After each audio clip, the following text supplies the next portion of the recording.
Shalom, selamat pagi Bapak Ibu, kekasih Tuhan sekalian. Kita bersyukur dalam kondisi situasi dunia yang sangat mencekam oleh karena virus yang merajalela di berbagai tempat. Namun pada pagi hari ini, kita seluruh umat Kristen di muka bumi ini, khususnya jemaat Kemisi Siloam Bobo, boleh memuliakan Tuhan oleh karena kesempatan bagi kita untuk sama-sama belajar daripada firman Tuhan. Karena itu sebelum kita membaca dan merenungkan firman Tuhan, saya mengajak kita semua untuk satu di dalam doa. Kita berdoa. Bapa di surga, Bapa di dalam nama Yesus, kami bersyukur kepada Tuhan oleh karena anugerah dan kasih sayang-Mu yang begitu besar bagi kami umat Tuhan di tempat ini. Kami boleh diberi kesempatan untuk ada di hadirat Tuhan, untuk memuji dan memuliakan akan nama-Mu ya Bapa. Kini pada kesempatan ini kami siap untuk membaca dan merenungkan kebenaran-Mu Tuhan. Itu sebabnya hamba mohon Roh Kudus hadir di tempat ini, mengurapi hamba-Mu, maupun memberkati dan mengurapi seluruh jemaat Tuhan yang ada di rumah tangga masing-masing, yang saat ini mendengar akan kebenaran firman-Mu. Biarlah mereka dijamah oleh Tuhan, biarlah mereka juga diurapi oleh Tuhan. Beri kepada umat-Mu Tuhan hati seorang murid yang mau mendengar akan kebenaran-Mu, serta mau melakukannya dalam kehidupan mereka masing-masing. Terima kasih Bapa, di dalam nama Yesus firman yang hidup, kami berdoa dan mohon pertolongan Tuhan. Haleluya. Amin. Kekasih Tuhan sekalian, pagi ini firman Tuhan bagi kita terambil dari kitab Keluaran pasal yang ke-16 ayat yang pertama sampai dengan ayat yang ke-20. Saya mengajak kita untuk sama-sama membaca bagian firman Tuhan ini bersama-sama. Demikian firman Tuhan. Mana Sabat. Setelah mereka berangkat dari Elim, tibalah segenap jemaah Israel di padang gurun Sin yang terletak di antara Elim dan Gunung Sinai. Pada hari yang ke-15 bulan yang kedua sejak mereka keluar dari tanah Mesir, di padang gurun itu bersungut-sungutlah segenap jemaah Israel kepada Musa dan Harun, dan berkata kepada mereka, kalau kami mati tadinya di tanah Mesir oleh tangan Tuhan, ketika kami duduk menghadapi kuali berisi daging dan makan roti sampai kenyang. Sebab kamu membawa kami keluar ke padang gurun ini untuk membunuh seluruh jemaat ini dengan kelaparan. Lalu berfirmanlah Tuhan kepada Musa, sesungguhnya aku akan menurunkan dari langit hujan roti bagimu. Maka bangsa itu akan keluar dan memungut tiap-tiap hari sebanyak yang perlu untuk sehari, supaya mereka kucoba apakah mereka hidup menurut hukumku atau tidak.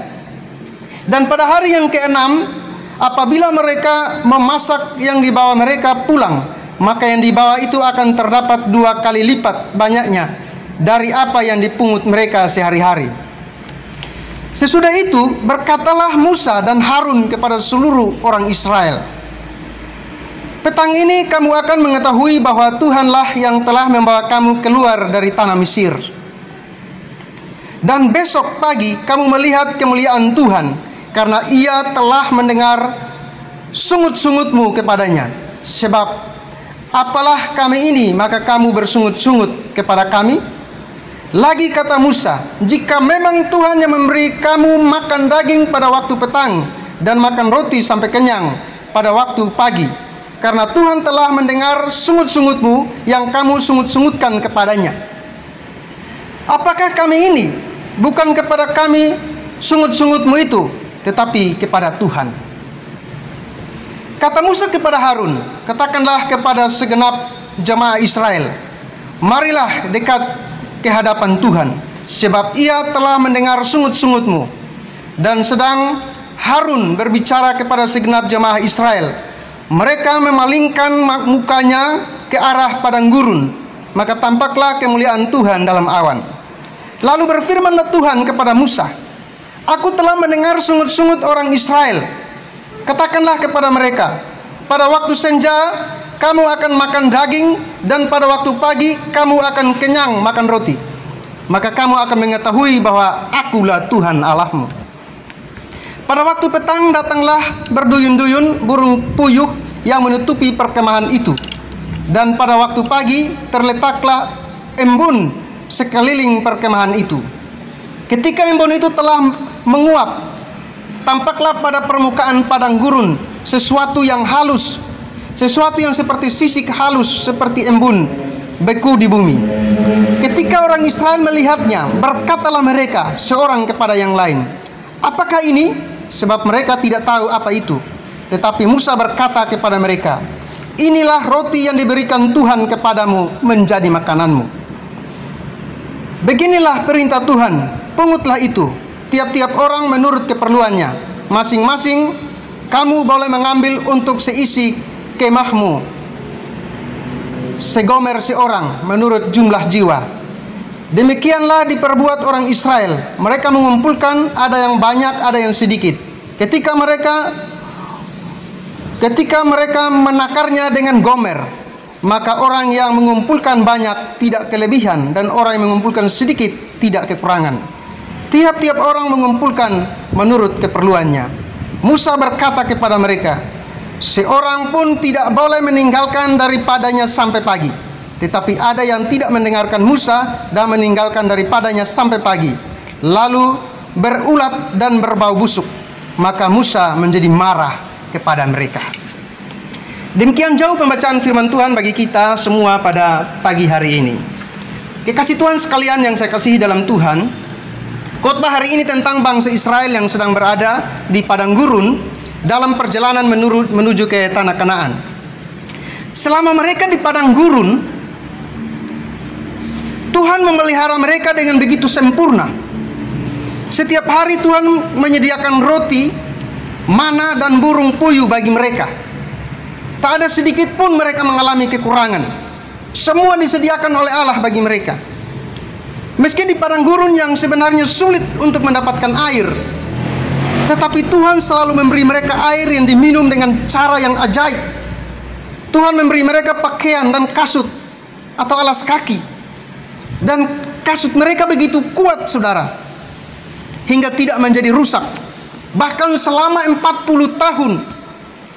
Dalam Ulangan 29 ayat yang kelima menjelaskan di sana lebih rinci bahwa Tuhan pun memimpin dan melindungi mereka dengan tiang awan pada waktu siang hari, dan melindungi mereka dengan tiang api pada waktu malam hari, sehingga mereka bisa bertahan, mereka bisa menempuh perjalanan di padang gurun belantara itu.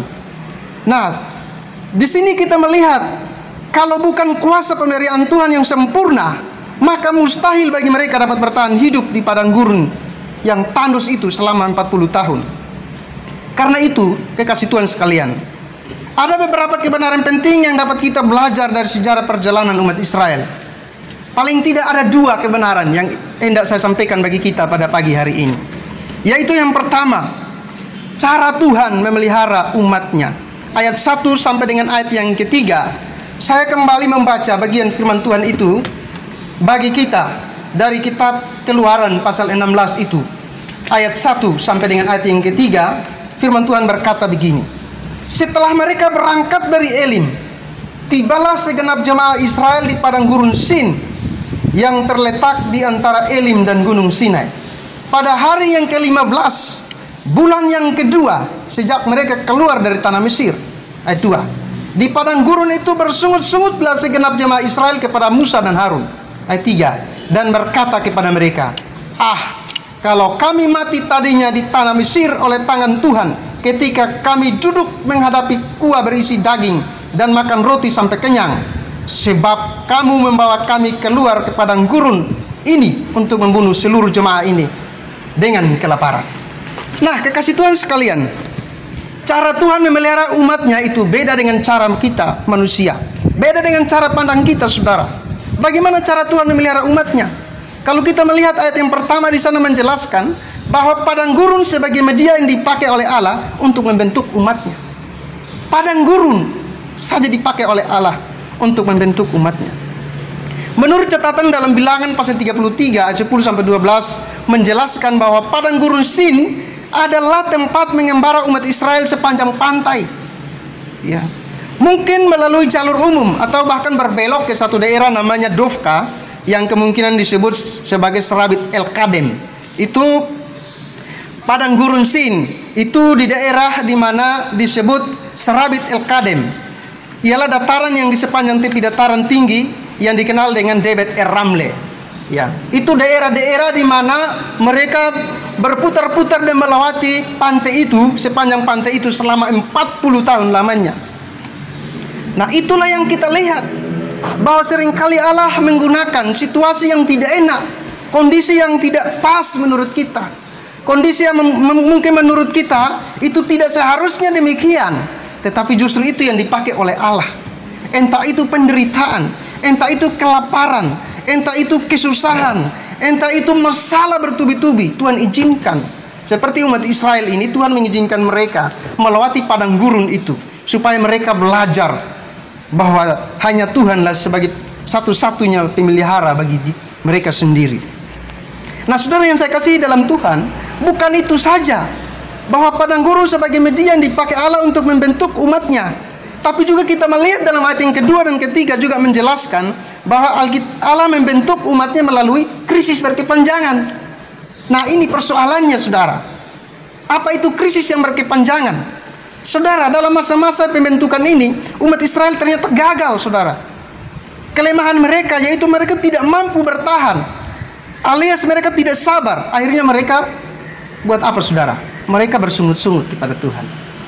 Ini persoalan manusia dari waktu ke waktu. Nah, ketika kita merenungkan kisah perjalanan bangsa Israel di padang gurun, maka membuat kita menyadari bahwa sebenarnya keberadaan kita sampai detik ini juga hanya karena kemurahan dan pemeliharaan Tuhan semata.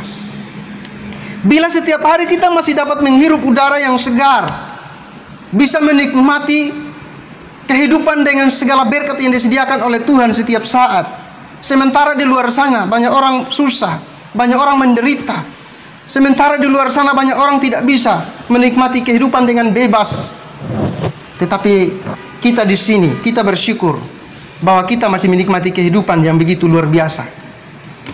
Bapak Ibu kekasih Tuhan sekalian, kalau kita melihat dalam kisah tentang umat Israel di padang gurun ini, bukankah ini adalah sebuah bentuk pemeliharaan yang sempurna dari Tuhan? Jika kita menyadarinya, sudah seharusnya kita juga mengucap syukur kepada Tuhan, bukan malah seperti umat Israel yang bersungut-sungut. Dan semakin kita mengasihi Tuhan, Dia telah memberikan kita anugerah keselamatan yang kekal, bahkan Dia rela mati di atas kayu salib bagi kita, orang yang percaya kepadanya. Begitu banyak orang saat ini sedang mengalami berbagai masalah dan krisis ekonomi, atau kekhawatiran akan masa depan mungkin, atau mereka mengalami ketakutan dan kekhawatiran oleh karena dampak daripada COVID-19 misalnya yang sedang kita ada di dalamnya. Nampaknya kita dapat memahami dan memakluminya, karena memang pandemi corona tersebut itu dia mempengaruhi segala tatanan kehidupan, segi ekonomi, pendidikan, bahkan segi agama, semua sendi kehidupan ikut terganggu. Lalu pertanyaannya bagi kita, apa dasar pengharapan kita sementara dalam keadaan atau kondisi seperti ini? Tidak ada apapun atau siapapun yang kita bisa pegang dalam dunia ini yang bisa kita harapkan atau kita andalkan, saudara. Sebab kita akan kecewa dan kita akan frustrasi, kita akan stres, kecuali Anda dan saya memiliki Kristus sebagai sang pemelihara hidup dalam masa depan kita. Nats pembimbing untuk kita pagi hari ini dari Roma 8 ayat 28 itu, kalau dalam bahasa Indonesia sehari-harinya, di sana dikatakan begini: kita tahu bahwa Allah mengatur segala sesuatu. Perhatikan, dikatakan kita tahu bahwa Allah yang mengatur segala sesuatu atau segala hal, sehingga menghasilkan yang baik untuk orang-orang yang mengasihi Dia dan dipanggilnya sesuai dengan rencananya. Jadi sebenarnya di dalam segala sesuatu Tuhan bisa pakai apapun itu untuk mendatangkan apa? Kebaikan. Bagi siapa? Bagi setiap orang yang mengasihi Dia, yang terpanggil sesuai dengan rencana Allah. Adakah kita menyadari hal ini? Nah, saudara, Bapak Ibu yang saya kasihi dalam Tuhan, orang bisa melihat, bahkan mereka bisa memperhatikan dan mengalami, namun seringkali orang tidak mau percaya. Para murid Yesus juga, misalnya, mereka menyaksikan bagaimana mujizat demi mujizat terjadi.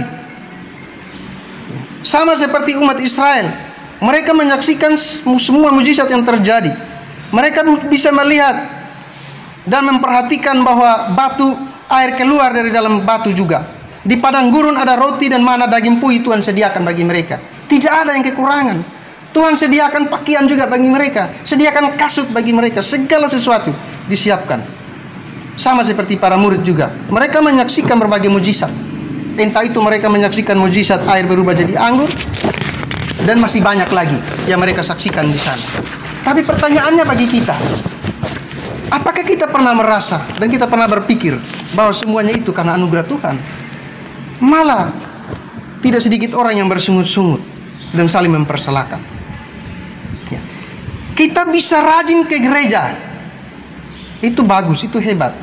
Kalau sekarang ya kita rajin ibadah tapi di rumah, karena memang kita taat kepada anjuran pemerintah bahwa kita harus beribadah di rumah. Kita juga harus bekerja di rumah, bekerja dari rumah, tapi kita juga belajar dari rumah. Seringkali kita juga melihat serta mengalami hidup yang terus ditolong dan disertai oleh Tuhan, tapi kita tidak sungguh-sungguh meyakininya. Sama halnya dengan orang Israel yang keluar dari perbudakan di Mesir. Mereka melihat mujizat demi mujizat, penyertaan Allah yang sempurna dalam kehidupan mereka, yaitu sebelum dan sesudah mereka keluar dari Mesir. Namun sejarah bangsa Israel selalu sama. Mereka menggerutu saat ada masalah dan bahkan mereka kecut. Mereka takut dan tawar hatinya. Hidup mereka terus menerus tidak ada ucapan syukur dan bahkan ingin kembali ke perbudakan di Mesir. Dan yang paling parah, hati mereka malah melawan dan jauh dari Tuhan. Mereka hanya melihat dan menanti berkat, bukan kepada pemberi berkat. Mereka hanya mau menerima berkatnya saja, tetapi mereka tidak mau mengenal siapa pemberi berkat itu. Mereka hanya mau menikmati berkatnya saja, tapi mereka tidak mau mengucap syukur, tidak tahu bersyukur kepada Tuhan atas apa yang mereka alami. Artinya mereka hanya mau menerima dan bahkan menumpuk sampai busuk, tapi sungkan untuk memberi. Kalau kita melihat bahwa Musa dan Harun sudah berkata bahwa kalian jangan kumpul untuk besok, besok ada lagi, tidak boleh kumpul, tapi mereka keras kepala. Mereka mengumpulkan itu dan akhirnya semuanya menjadi rusak dan busuk sehingga tidak berguna. Ketika awal kita mengalami wabah COVID-19 ini, kita semua tahu bahwa begitu banyak orang menimbun sembako, begitu banyak orang juga menimbun masker, kemudian menjualnya dengan harga yang sangat mahal, tapi sekarang masih juga dijual di mana-mana. Tetapi ada juga banyak yang bagi-bagi, alias dikasih gratis kepada orang. Sembako dan uang juga dibagi-bagi. Ada jemaat-jemaat kita juga Tuhan pakai mereka untuk mereka juga menjadi saluran berkat bagi jemaat-jemaat Tuhan yang lain yang membutuhkan uluran tangan orang lain. Tuhan pakai siapa saja. Kalau kita melihat bahwa Nabi Elia juga di tepi sungai Kerit pada waktu itu, kelaparan terjadi di bangsa Israel pada waktu itu. 3,5 tahun tidak turun hujan, kekeringan terjadi pada waktu itu, tapi Tuhan memakai burung gagak untuk membawa roti kepada Nabi Elia. Artinya apa? Saudara, Bapak Ibu yang saya kasihi dalam Tuhan, kenapa kita masih takut? Kenapa kita ragu? Kenapa kita khawatir? Tuhan sang pemelihara hidup adalah Allah yang setia dengan janjinya. Kalau umat Israel saja Dia pelihara, Dia berkati, mana mungkin kita tidak dipelihara dan diberkati oleh Tuhan? Saudara yang saya kasihi dalam Tuhan, walaupun demikian masih ada juga banyak orang yang memanfaatkan keadaan dengan mencari keuntungan lebih. Bahkan mereka menipu dan atau korupsi dalam situasi corona seperti ini. Sementara di luar sana banyak orang menjerit, banyak orang kelaparan, banyak orang kesusahan. Tapi masih ada juga orang-orang yang tidak punya hati belas kasihan untuk menolong orang lain. Malah mereka mengambil keuntungan untuk diri mereka dari kondisi seperti yang kita hadapi saat ini. Saudara yang saya kasihi dalam Tuhan, itu hal pertama yang kita belajar, yang kita lihat daripada kehidupan umat Israel di sini, bahwa cara Tuhan memelihara umatnya itu sangat unik. Yaitu tadi, bahwa padang gurun sebagai media yang dipakai Allah untuk membentuk umatnya, tapi juga Tuhan memakai krisis sebagai alat atau sebagai media juga untuk membentuk umatnya. Yang kedua, bukti pemeliharaan Tuhan bagi umatnya. Kalau kita melihat ayat 4 sampai dengan ayat yang ke-20 yang tadi sudah kita dengar bersama-sama, itu sangat jelas bagi kita. Pertanyaannya, apa bukti pemeliharaan Tuhan bagi umatnya? Pertama, bahwa Tuhan memenuhi segala kebutuhan hidup sehari-hari untuk umatnya. Ayat 4 sampai 8. Ayat 4a di sana saya simpulkan dikatakan, hujan roti diturunkan oleh Tuhan dari langit. Ini mujizat.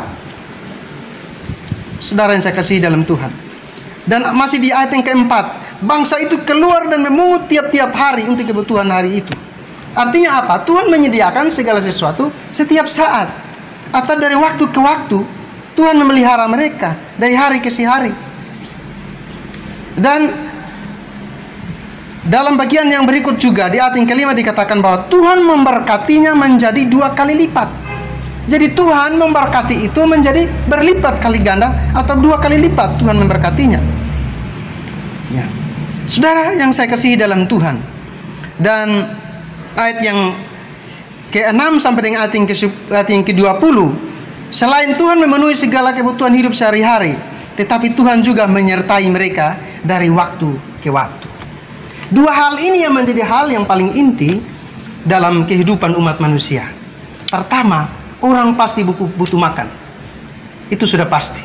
Dan yang kedua, orang pasti butuh kenyamanan. Kalau orang kenyang, tapi orang tidur tidak aman, tidak nyaman, itu pun tidak bisa. Biasanya orang bilang kalau yang penting perut kenyang, pasti tidur sono. Tidak mungkin, saudara.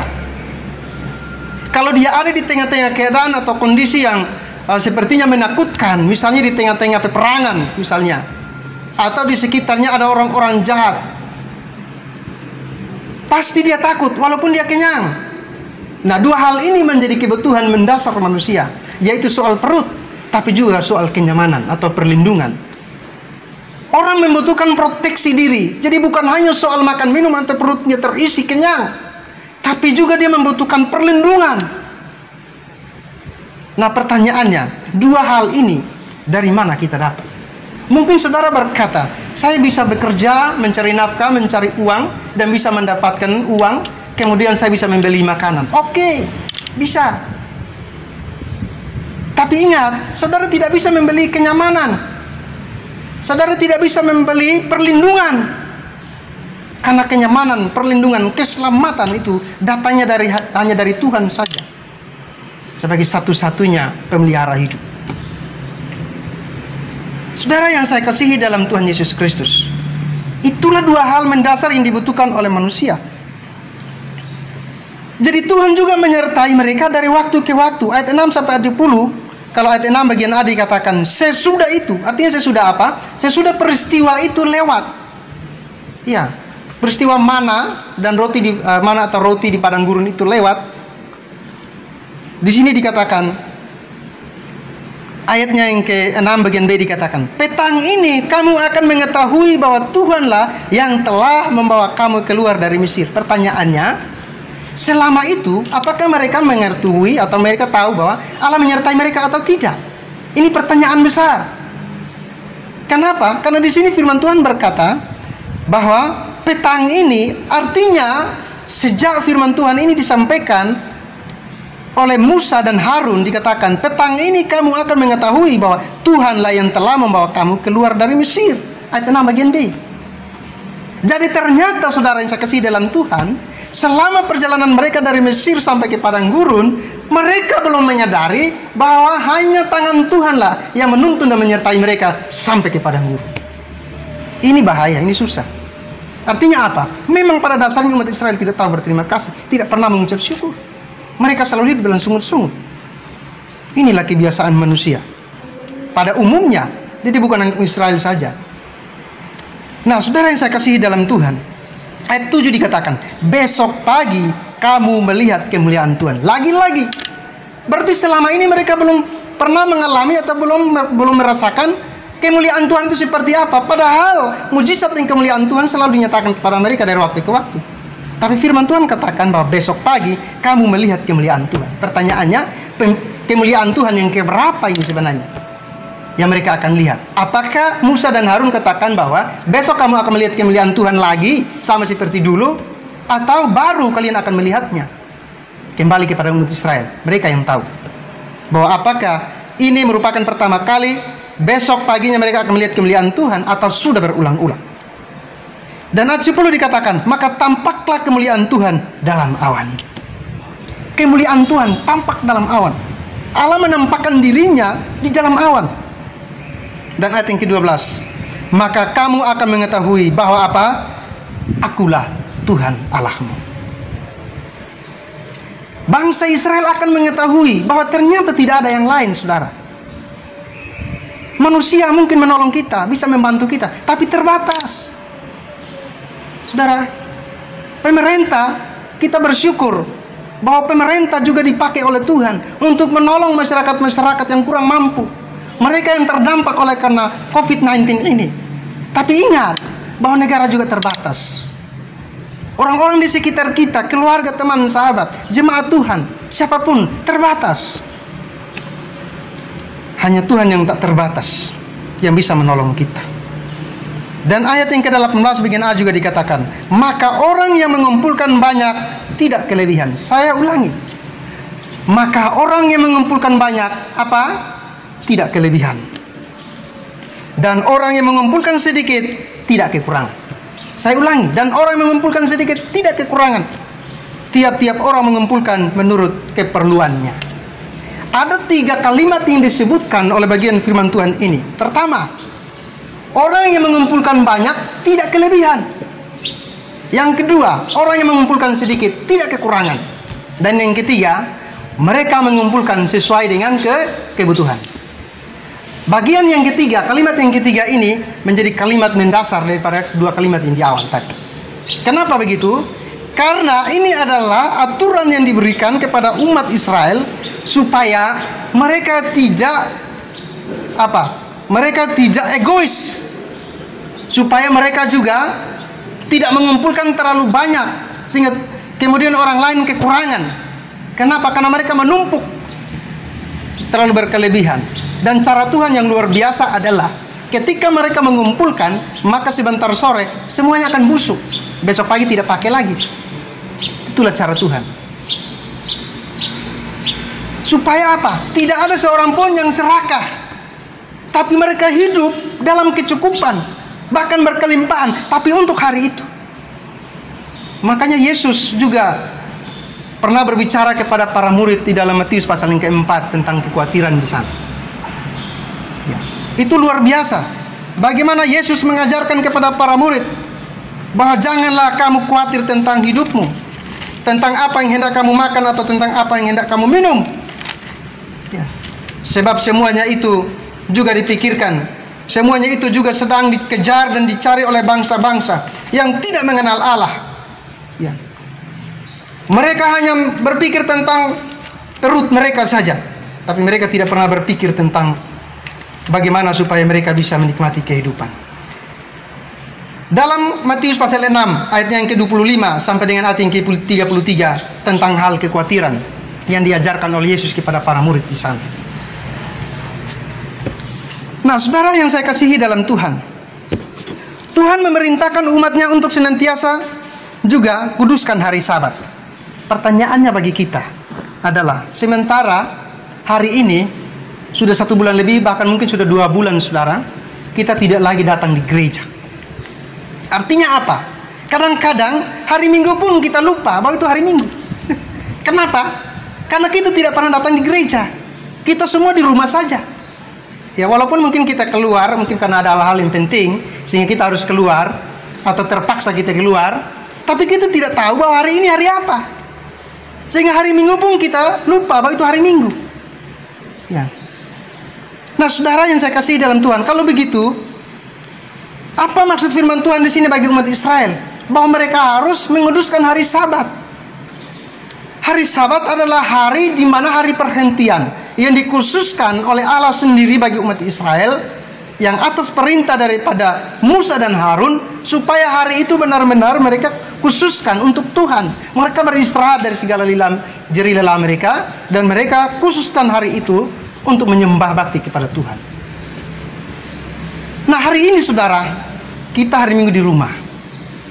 Pertanyaannya bagi saya, Bapak Ibu Saudara, adalah seberapa banyak orang yang masih tetap beribadah di rumah setiap hari Minggu?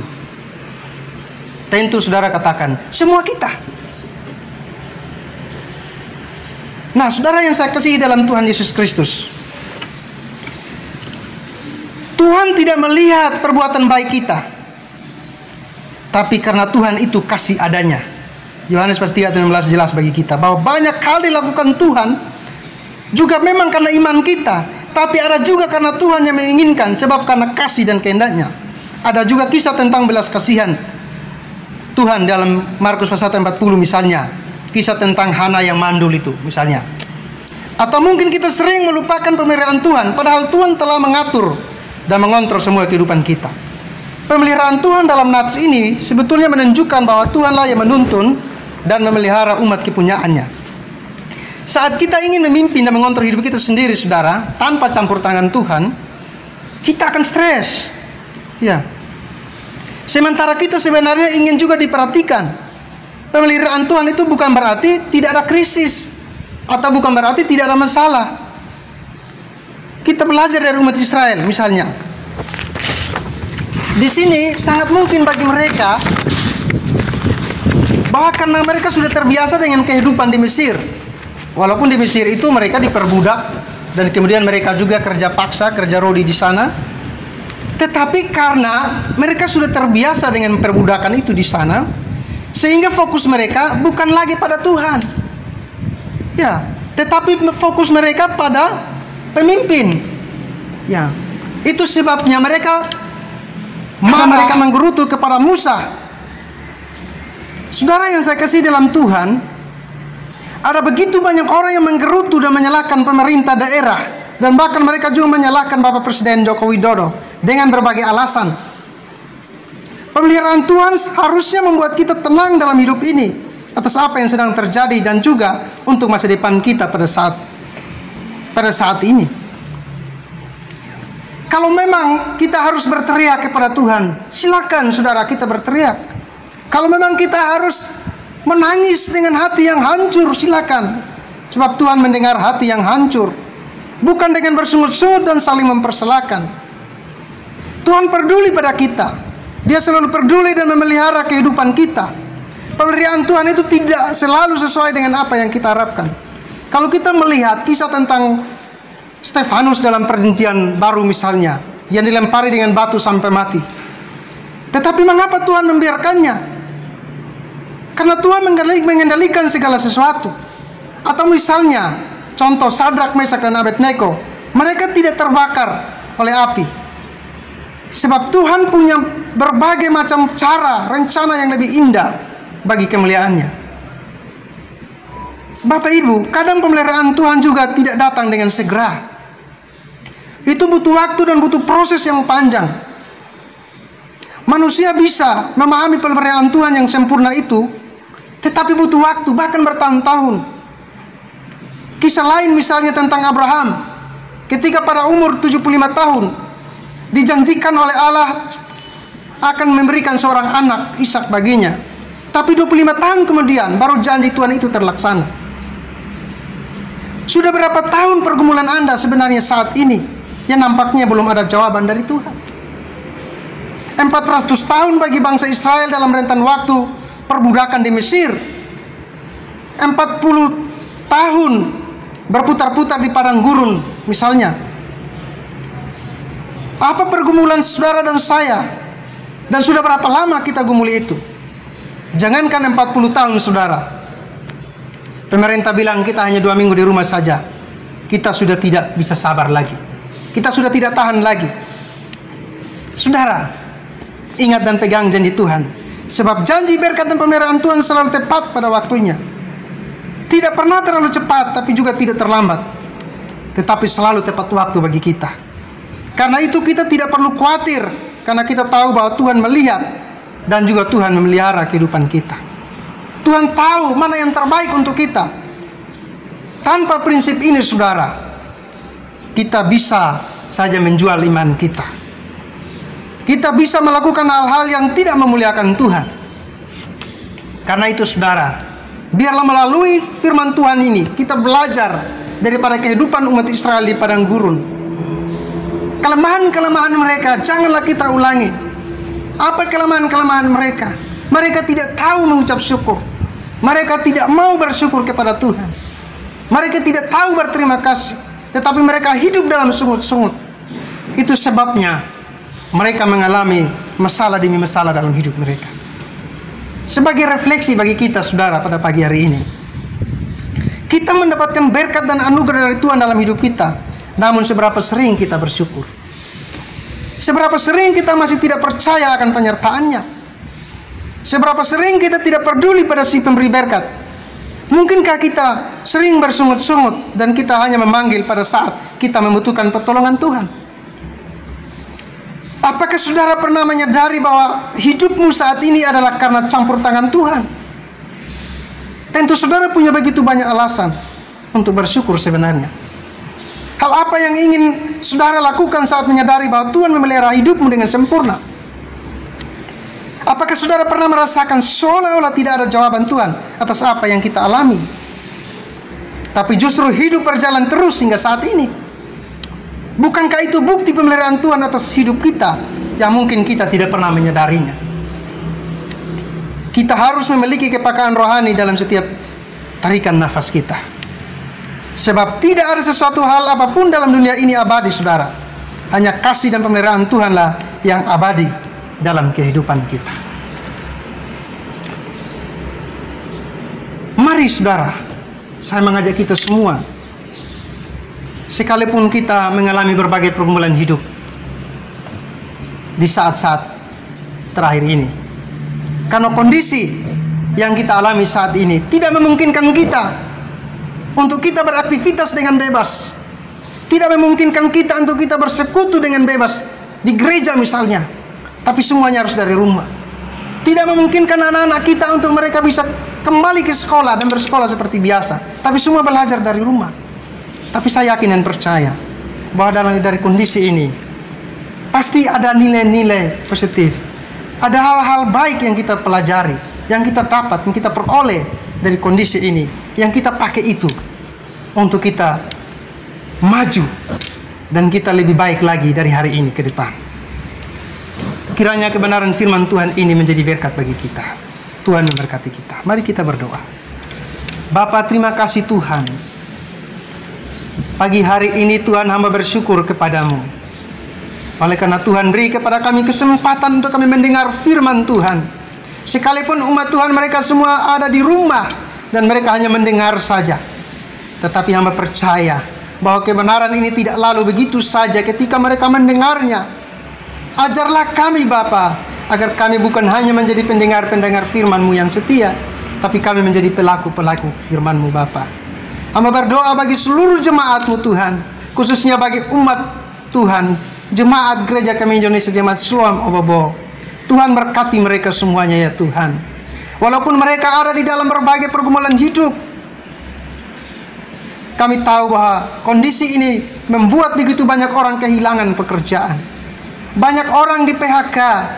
Banyak orang mereka tidak bisa keluar untuk bekerja sebagaimana biasanya, sehingga menimbulkan banyak kekurangan di sana sini Tuhan. Tapi kami percaya bahwa firman Tuhan yang kami belajar adalah kebenaran kekal, yang kami pegang teguh, bahwa pemeliharaan Allah adalah pemeliharaan yang sempurna dalam kehidupan umat-Mu ya Tuhan. Biarlah Tuhan sendiri yang memelihara umat-Mu ya Bapa. Terima kasih Tuhan, terpuji nama-Mu Tuhan. Terima kasih Bapa. Di dalam nama Yesus Kristus firman yang hidup itu, kami berdoa dan mengucap syukur kepada Bapa di surga. Haleluya. Amin. Tuhan memberkati kita dengan firman-Nya. Shalom.